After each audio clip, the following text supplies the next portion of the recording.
দর্শক আসসালামু আলাইকুম। আশা করি আপনারা সবাই ভালো আছেন। আমিও আলহামদুলিল্লাহ ভালো আছি। দেখেন, কিছু কথা যাই কিছু হোক না কেন আমাদের দেশটা কিন্তু আমাদের সকলের। আমাদের বাংলাদেশে 18 কোটি মানুষ আছে। আমাদের দেশটা কিন্তু 18 কোটি মানুষের। এই জন্য আমি মনে করি দেশের জন্য সকল প্রকারের লোকের কথা বলার অধিকার আছে। এই জন্য আমি দুই চারটা কথা আপনাদের সাথে শেয়ার করি এবং কিছু সত্য ঘটনা তুলে ধরার চেষ্টা করি বা আপনাদের দেখানোর চেষ্টা করি। তো দেখেন, আমাদের বাংলাদেশে যারা স্বৈরাচার বিরোধী আন্দোলন করছে, যারা ফ্যাসিবাদ বিরোধী আন্দোলন করছে, যারা দুর্নীতি বিরোধী আন্দোলন করছে, দর্শক যারা চাঁদাবাজ বিরোধী আন্দোলন করছে, আজকে দেখেন এরাই কিন্তু বাংলাদেশে বড় স্বৈরাচার হয়ে গেছে।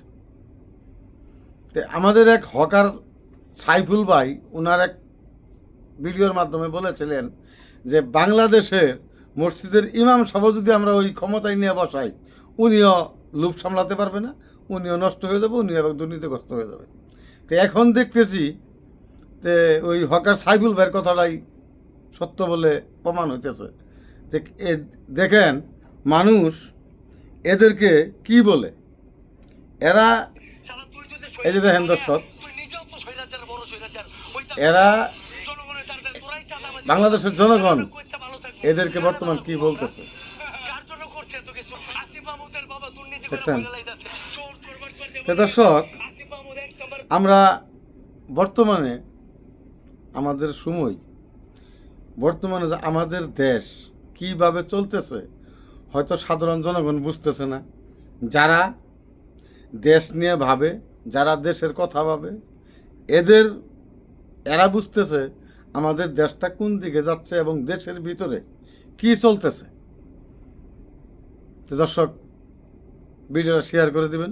শালা তুই যদি স্বৈরাচার বাগায়া, তুই নিজেও তো স্বৈরাচার, বড় স্বৈরাচার হইতাছস। এখন জনগণের দ্বারা তোরাই চাঁদাবাজি করতাস, তাহলে আমরা কইতে ভালো থাকবো? কারে ভালো ঘুম আমরা? কার জন্য করছে এত কিছু? আসিফ মাহমুদের বাবা দুর্নীতি করে বইরা লাইতাছে, চোর চোর বাটপার দিয়ে বইরা গেছে।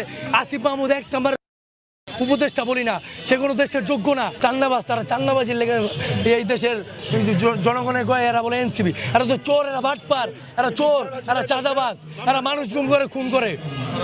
এই কয় যে বিএনপি লোক খুন করে, আসলে না, এটা বিএনপির নাম বিক্রি করতেছে। 17 বছর রাজপথে লড়াই সংগ্রাম করছে। 28 অক্টোবরে কত মানুষ আহত নিহত হয়েছে।